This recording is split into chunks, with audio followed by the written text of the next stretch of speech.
and get started. It's 9:01. So first, I want to just thank everyone for all of their support over the years and over the months and through the last craziness of this market.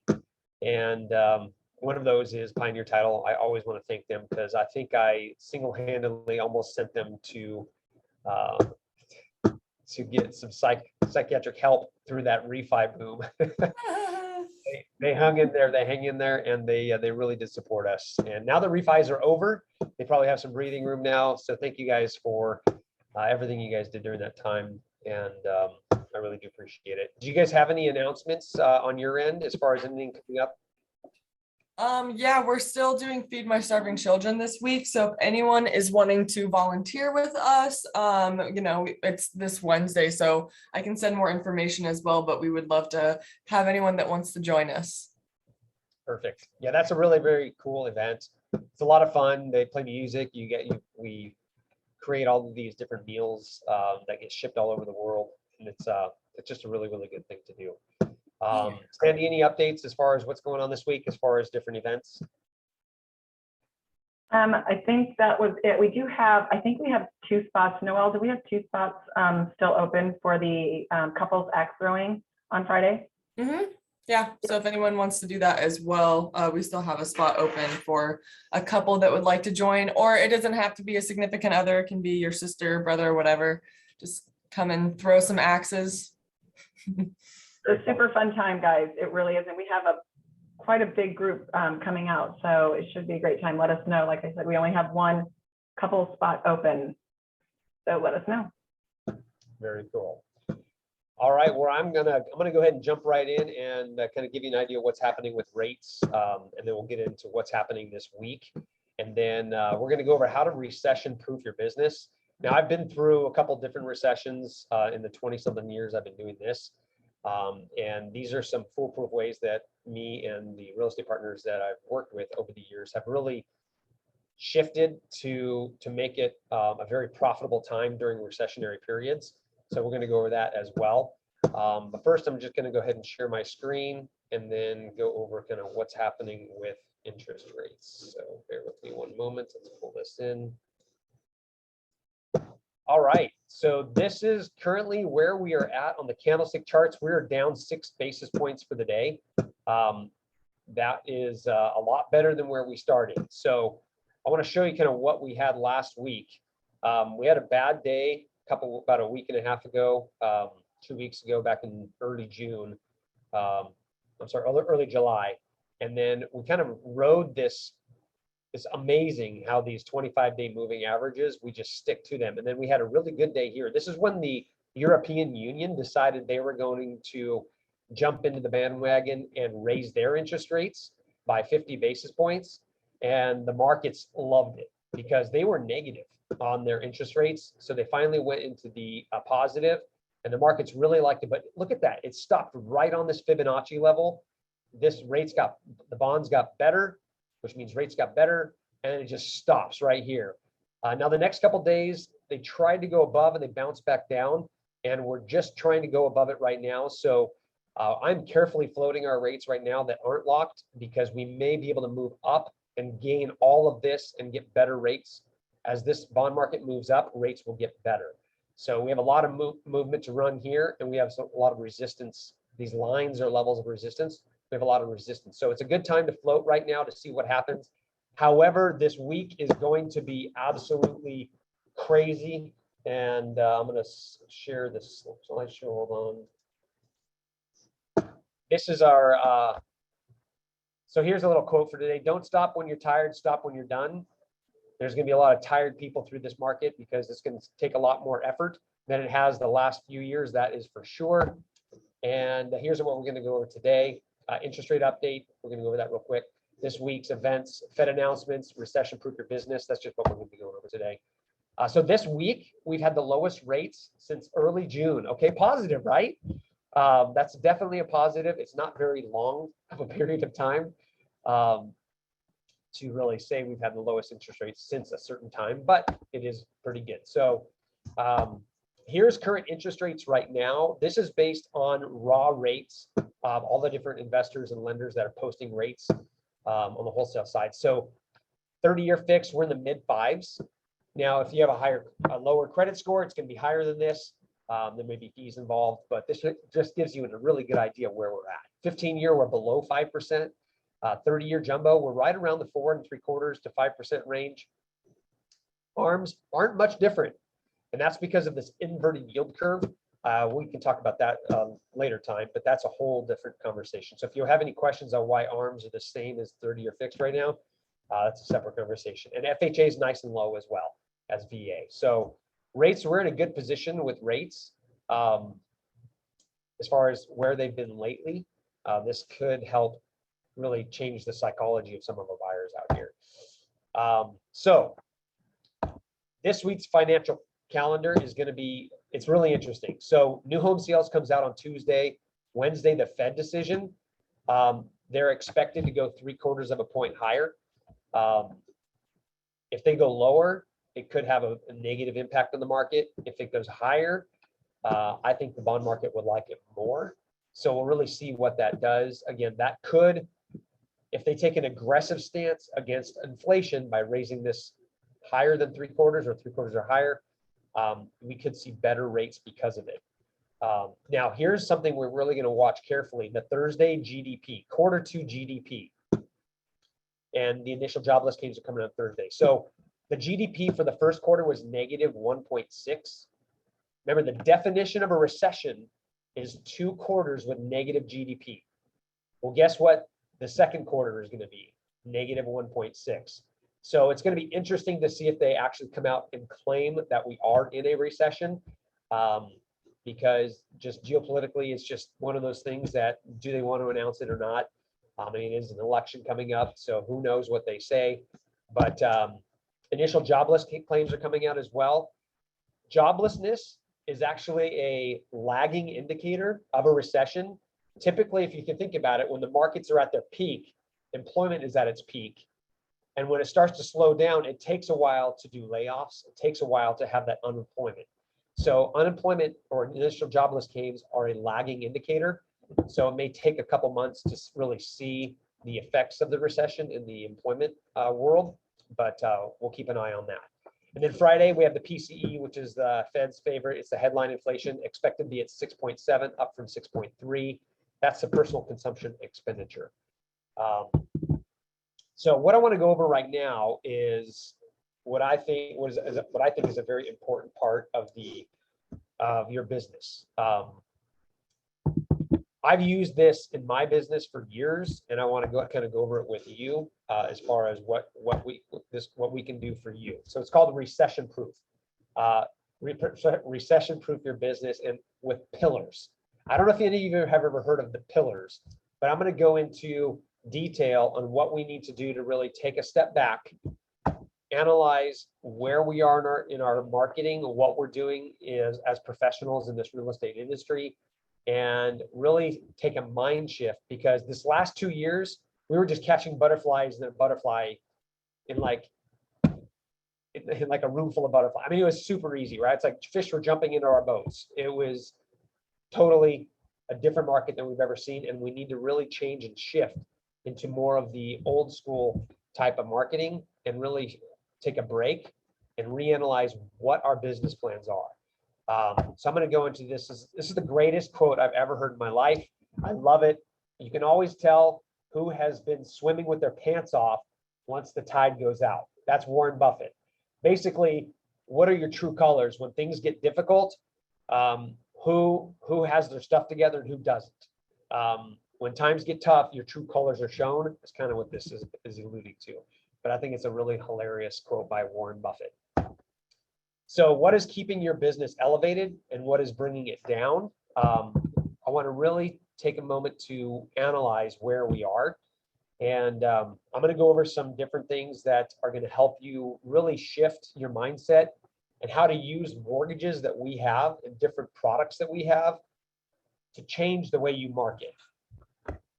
So let's analyze your business. I really think everyone should take a day off, just to shut down your phones. It could be a week. shut down everything and really analyze where your business came from, where it's going, what's happening, recalibrate your mind, read a book if that's what if that's what it takes. Just get remotivated, because we have to get into a different mindset.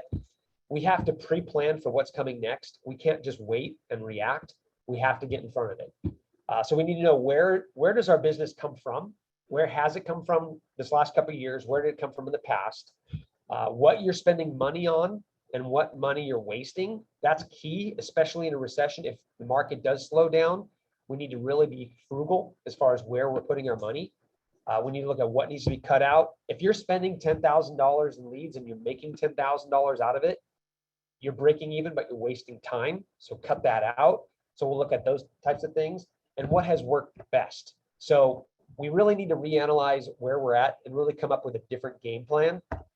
And this is what we're typically, I want to kind of help you or like focus on what real estate business is. The roof up top, that's your real estate business. Okay. The pillars are what keeps your business elevated, what keeps your business up. So if your business is just social media or just Zillow leads and those go away, your roof will come crashing down. That's the analogy that this is based on. So what is keeping your business afloat? These are some of the typical ones that I see. The sphere of influence, obviously very, very important.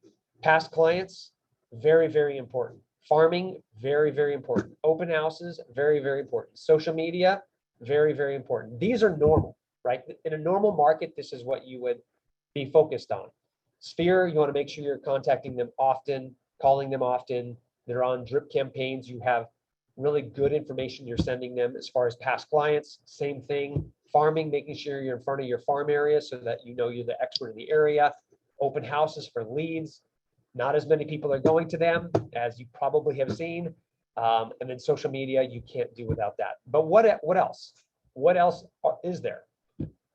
What are some pillars that maybe you don't know about that I can help you build?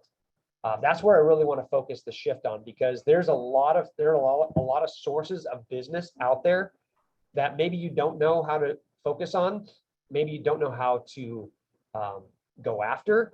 And that's what I'm going to really focus on in this 2-part series. So this is some of the ones that I have put together. And believe me, I've got quite a few more. Teachers, CPAs, financial planners, divorce attorneys, first responders. I mean, I could go on and on. Doctors, people in med school. The reason I'm putting these up here is there's loan programs that are specific to these individual groups, and there's ways of buying homes that are specific to these individual groups, and capturing different lead sources is really what we need to be really focused on. We need to diversify. We really need to take our marketing to a different level. And I'm going to teach you, based on what I've done in my past, to really focus on each individual pillars and how to go after them, to how to build a referral network within different pillars of your industry to really keep your real estate business propped up in a very robust fashion. So I'm going to go over in the second part a lot of the strategies that I've used and a lot of the tools that are at your fingertips that you may not have even known about. I'm going to give you a crash course on how to use things like LinkedIn. And you would be blown away by what data you can pull out of that. But there's some really, really good ways of building these pillars. So I'm going to go over those in detail. And I'm also going to go over the different loan programs that are associated with these to give you a upper hand on what's that first conversation like, or the teasers when you're sending out an email to them or a voicemail to them. And a lot of us, we already know them, but we need to build our database with different categories of people to really focus on. And it's going to really make a difference. Every time there's been a turn in the market, a turn in the industry where our volume has dropped, I have jumped right back into this and gotten my business right back up to where it was. And there's a reason that my business has been consistent over the last 20 years. And this is one of the biggest tools that I've used. And I want to show you as a real estate agent how to take advantage of this to really take those next steps to build your book of business to be a lot more recession proof. Because if you're focused on just one thing and that goes away, your whole business can come falling down. We saw that during the short sale. A lot of people said, I'm not going to do short sales. And guess what? Their business completely shattered. A lot of people focused only on short sales and forgot to do their sphere of influence and everyone else. And when the short sales went away, they felt like they were floundering again. So we want to keep these pillars strong. You have to have a good database to do it. But we're going to go over this in a lot of detail. We're going to have an in-person class that we're going to go over this, and really, it's going to be great. So I can't wait to do it, and I'm excited for it. So what's next? We really want to refocus. We need to have a lot more patience. Time is the difference. What used to take 2 weeks to do to get multiple leads now can take 2 months. So we have to have patience. We need to focus on multiple streams of potential lead sources, which we will do in this upcoming class. Diversify, there you go, that diversity, FF, I don't know what kind of spell check I was using this morning, but we need to diversify just like we would when we diversify in investments. We can't have all of our eggs in one basket. We cannot live by hope. We have to make the change happen. And we have to live off the leanest month you've had. Part of the success in going through tough times is to really reanalyze your budget. If you think your cheapest month is going to be making $5,000 a month or $50,000 a month, doesn't matter what it is, you need to make sure everything is budgeted off the leanest month. You can't live like we're living off of our biggest month of the year. It's not going to work in a recessionary period. We need to get lean and mean. So when you're looking at your budget and looking at what you're spending on your business, make sure you're being careful and you're getting lean and mean and really being focused on this. So part 2, what we're going to learn about is learn how to build pillars and the referral sources and how to do it fast, because we don't have a lot of time to waste. We're going to do it fast. We're going to do it efficient, and it's going to be great.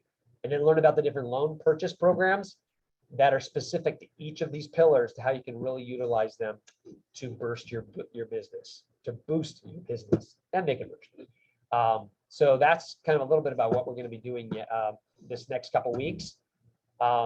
They're redefining recession. I'm looking at some of your chats here, but any questions on these pillars, or maybe what's next, or what's happening in the market, or what the Feds are going to be doing this week, because it will be a very big week.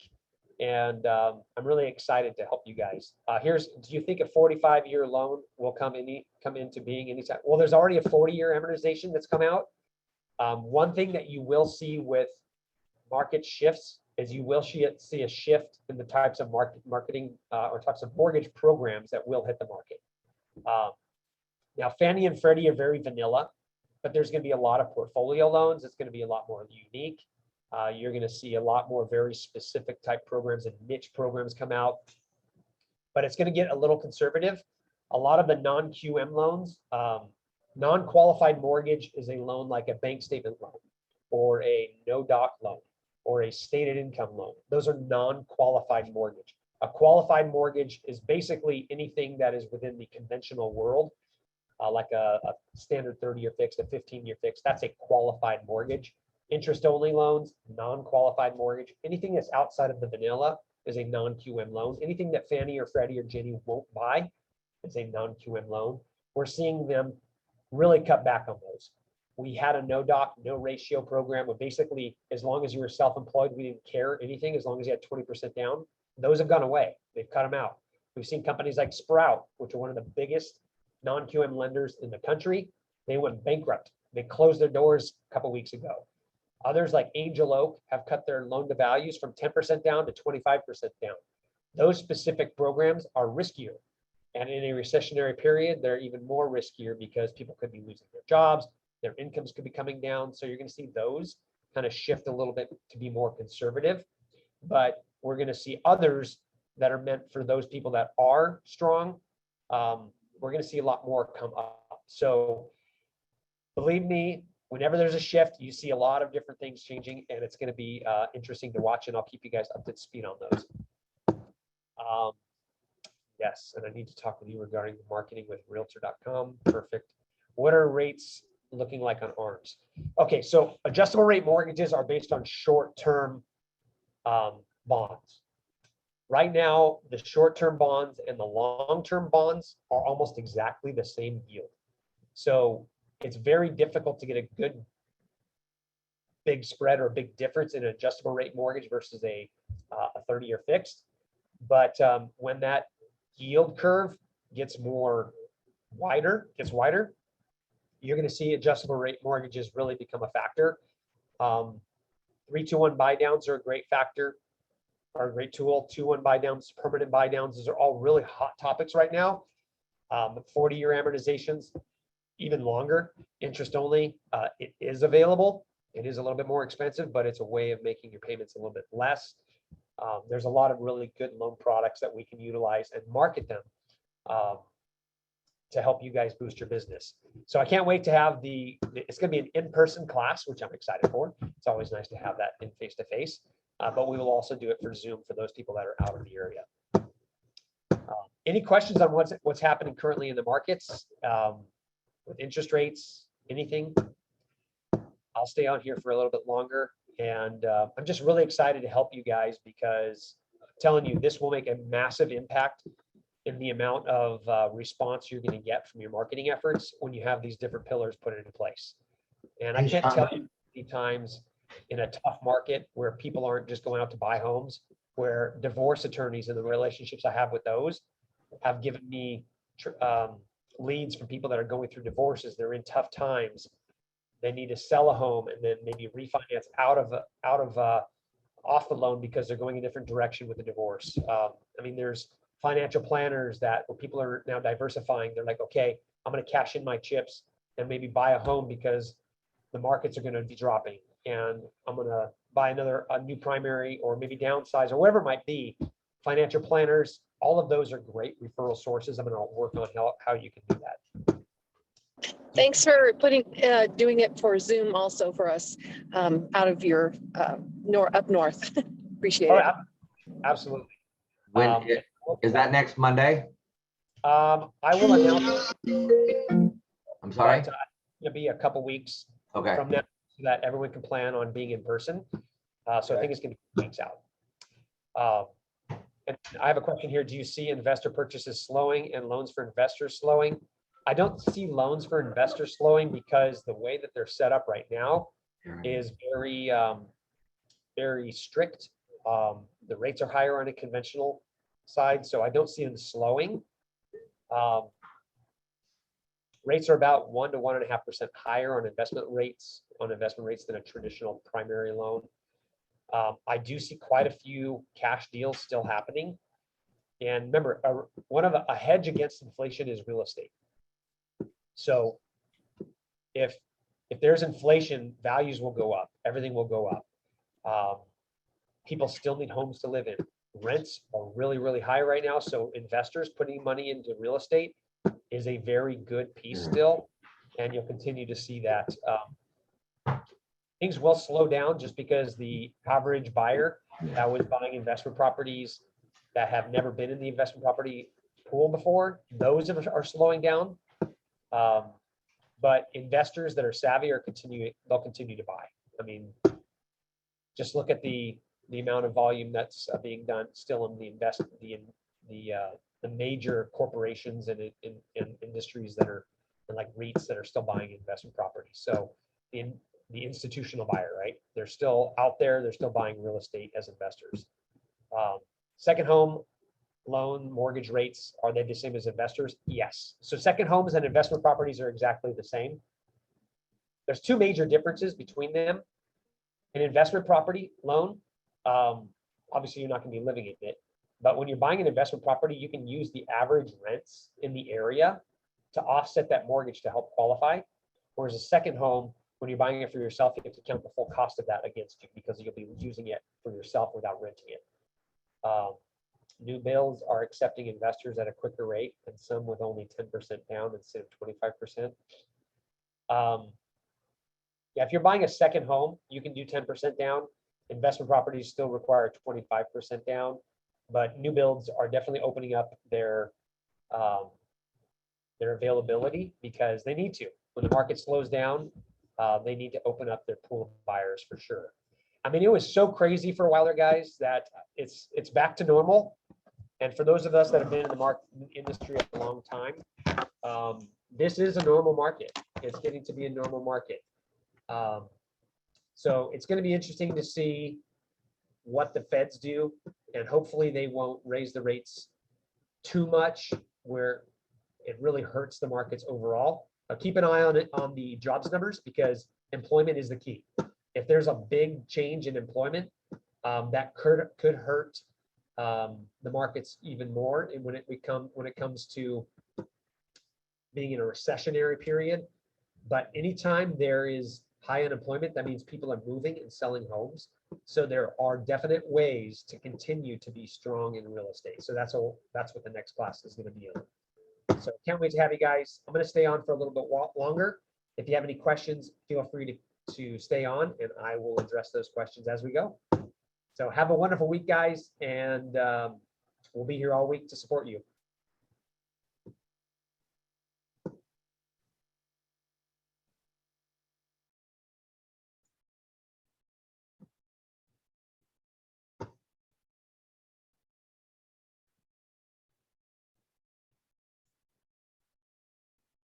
Any questions out there?